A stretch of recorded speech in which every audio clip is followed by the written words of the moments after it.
warahmatullahi wabarakatuh. Oke, kita ketemu lagi materi di bab 2 yaitu tentang peta dan pemetaan. Langsung saja ya, nih maksud dengan peta itu apa? Peta adalah gambaran dari sebagian atau keseluruhan permukaan bumi pada bidang datar yang diperkecil dengan skala. Jadi ya cara mudahnya dimaksud dengan peta adalah sebuah gambar. Oke, macam-macam peta. Peta ada yang pertama ada peta foto, yang kedua adalah peta garis. Nah, nanti kedua ini akan kita pelajari. Apa itu peta foto? Nah, peta foto nanti kita akan bahas di penginderaan jauh, dan itu masih di bab ini juga. Yang kedua itu adalah peta garis. Nah, ini yang paling kita fokuskan. Kalian harus bisa cara membuat peta yang baik dan benar. Selanjutnya, peta menurut isinya ada peta umum, dan yang kedua ada peta khusus. Nah, peta umum sendiri, yang pertama itu adalah peta topografi, yang kedua chorografi, dan yang ketiga adalah peta dunia. Nah, peta topografi akan kita bahas. Nah, chorografi, sedangkan peta chorografi itu bisa kita lihat ada pada atlas ya. Sedangkan peta dunia ya kalian bisa lihat sendiri peta dunia itu seperti apa. Oke, kita di sini akan membahas tentang peta topografi. Peta topografi adalah peta yang menggambarkan relief permukaan bumi dengan adanya garis kontur. Maksud relief ini sendiri adalah bentuk permukaan bumi, ada tinggi atau lebih mudah lagi dikenal dengan tinggi atau rendahnya suatu permukaan bumi, makanya dikatakan relief. Peta topografi sendiri kita bisa lihat, nah seperti ini bentuknya. Nah, namanya peta topografi pasti ditandai dengan adanya garis kontur. Garis kontur sendiri itu apa? Nah, akan bahas di sini. Nah, sebelumnya Ibu kasih contoh peta topografi. Peta topografi sendiri, tadi tahu ya, peta topografi itu adalah peta yang menggambarkan relief atau bentuk permukaan bumi. Nah, kita lihat di sini ada contoh peta topografi. Kalian bisa lihat dari warna itu. Warna itu mewakili apa? Mewakili bentuk permukaan bumi. Kita lihat dari warna biru muda ya, biru muda. Nah, biru muda ini kan di keterangannya agak datar. Nah, berarti kalau kita lihat kawasan ini kawasan yang datar. Nah, sedangkan kita lihat agak datar ya, sedangkan yang datar ini adalah ini. Nih, kalau kita itu bisa dari peta seni ini kita bisa tahu, oh, ini kawasan datar. Misalnya wilayah ini kawasan biru berarti melandai ya. Landai ya, maksudnya ada bukit tapi tidak begitu tinggi. Sedangkan daerah hijau ini bergelombang. Nah, kalian tahu bagaimana bentuk bergelombang, itu pasti namanya gelombang kayak gini ya. Nah, itu kawasan sini yang hijau tuh. Nah, itu maksudnya peta topografi. Peta topografi itu adalah peta yang menunjukkan relief atau bentuk permukaan bumi. Kita lihat sini. Nah, topografi sendiri di keterangan sebelumnya menjelaskan ditandai dengan adanya garis kontur. Nah, sini Ibu akan fokus menjelaskan tentang garis kontur.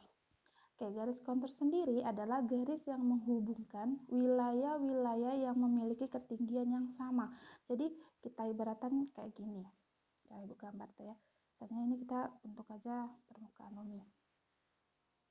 Kita Ibu ganti warnanya, coba warna hijau ya. Oke. Nah, ini bentuk permukaan bumi. Nah, kawasan yang sama kita hubungkan. Misal kawasan bawah ini. Oke, nih ya, ini sama kita hubungkan. Nih, kita garis ibaratnya kayak gitu. Nah, ini kan nggak mungkin garis depannya kan 3 dimensi, nah 3 dimensi kan bentuk di belakangnya juga. Nah, terus ada misalnya ketinggian 0. Begitu. Selanjutnya, misalnya ini ketinggian 25. Terus. Nah, makanya nanti peta kontur itu dibentukkan dengan garis. Dia bentuknya seperti ini. Kalau ini untuk kawasan daerah gunung gitu ya.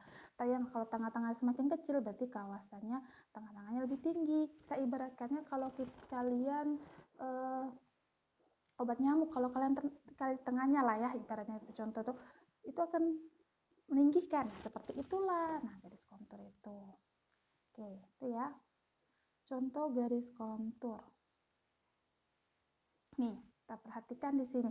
Nah, kalau ini kawasan yang ini jelas kalau dia membentuk lingkaran seperti ini, tengah-tengahnya semakin kecil, kita bisa gambarkan kalau daerah ini ibaratnya ini daerah gunung juga, daerah tengah-tengahnya kayak gini, ini seperti ini. Nah, ini juga, nah tengah-tengahnya itu kalau dia semakin kecil, dia berarti tengah-tengahnya lebih tinggi gitu. Nih. Kita buatkan bentuk muka bumi seperti ini. Kalau ini kalau di peta topografinya, tapi kalau di wujud aslinya, di permukaan bumi aslinya dia seperti ini. Tuh. Oke, perhatikan dua gambar ini. Yang pertama, makanya Ibu bilang tadi, lihat, perhatikan dulu gambar dua ini. Kita gambar dua ini ya. Nih. Lihat ini. Nih. Kita anggap ini permukaan bumi asli kita ya. Nah, dipindahkan supaya permudah kita menggambar di suatu, kita pindahkan di bidang datar. Nah, kita harus pindahkan, diubah menjadi ini. Makanya dibuat dengan garis kontur, kita hubungkan wilayah yang memiliki ketinggian yang sama nih. Nih. Nah, jadilah seperti ini. Tuh penjelasannya. Kita lihat penjelasannya. Dari kedua gambar tersebut bisa dilihat bahwa bentuk asli permukaan bumi atau topografi pada gambar 2. Nih, maksudnya bentuk aslinya ya. Pada ini bentuk aslinya. Asli. Kalau kita lihat di buminya kayak gini.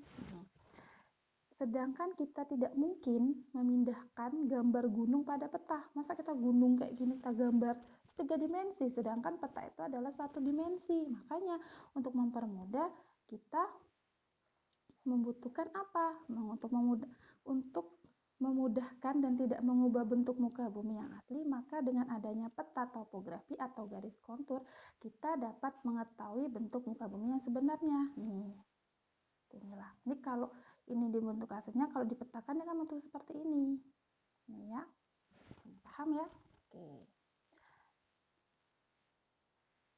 Masih tentang kontur. Ini ciri-ciri kontur. Ciri-ciri garis kontur yang pertama itu ada lereng terjal ditandai dengan garis kontur yang rapat. Jadi kalau dia rapat nih, ini kan beda nih. Kita kalau kalian perhatikan,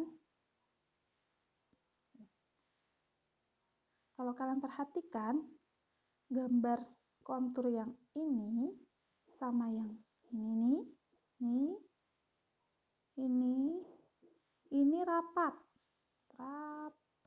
Berarti kita bisa bayangkan kalau terjal berarti dia seperti ini. Sweet.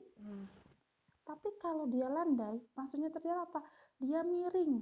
Ibaratnya kalau kemiringan tuh bisa sampai 45 derajat ya.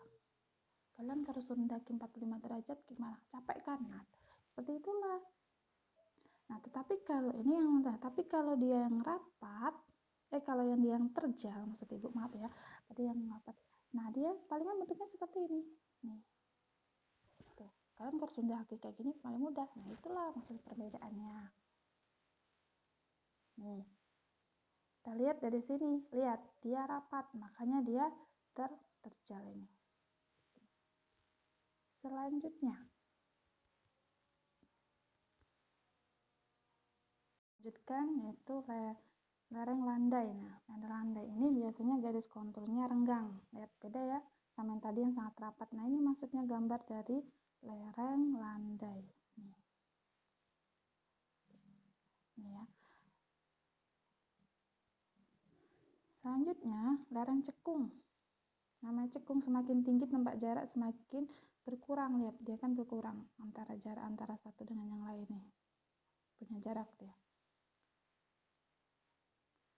Kalau lereng berombak itu seperti ini konturnya. Nah, ini maksudnya apa dari gambar ini? Nah, lihat ini kan dari kontur. Kalau kita punya, kalian nanti dapat peta kontur. Nah, Ibu suruh buat bagaimana hasil dari peta kontur itu. Nah, kalian harus buat grafik ini. Nah, maksudnya kayak gini. Nanti akan dijelaskan di video selanjutnya ya. Bagaimana kok bisa ya dari gambar yang kontur ini tuh bisa membentuk permukaan bumi yang sebenarnya. Ini ciri-ciri yang lain ya, bisa dibaca berbentuk kurva, tidak bercabang, tidak berpotongan, menjorok ke arah hulu jika melewati sungai, menjorok ke arah jalan, menurun jika melewati permukaan jalan, tidak tergambar jika melewati bangunan. Itu ciri-cirinya ya. Selanjutnya, kita akan membahas tentang peta tematik. Namanya peta tematik berarti adalah peta yang menggambarkan kenampakan dan gejala tertentu di permukaan bumi, baik fisik maupun sosial. Jadi maksudnya apa? Namanya peta khusus, secara khusus dia hanya membahas satu tema. Makanya dikatakan peta khusus atau peta tematik. Contohnya, Ibu kasih contoh di sini ada peta banyaknya curah hujan. Berarti peta ini hanya menjelaskan tentang curah hujan. Lihat di kawasan ada yang warna ungu, warnanya biru tua, keunguan terong kali ya. Nah, ada yang paling muda sampai yang paling tua. Yang muda itu kering, sedangkan yang tua itu curah hujannya sangat tinggi. Nah, dari peta ini dia hanya menjelaskan tentang banyaknya curah hujan. Nah, itu dikatakan secara khusus dia menjelaskan tentang curah hujan. Tuh. Atau di sini yang kedua, peta kepadatan penduduk. Nah, peta kepadatan penduduk di sini hanya menjelaskan tentang contoh-contoh peta tematik, masih banyak itu di internet atau di buku. Selanjutnya kita akan membahas tentang macam-macam peta menurut skala. Ini ada penjelasannya ya, tapi Ibu akan kasih contoh sama gambarnya langsung. Oke, yang pertama ada peta skala sangat besar atau kadaster. Terkenal kadaster ya.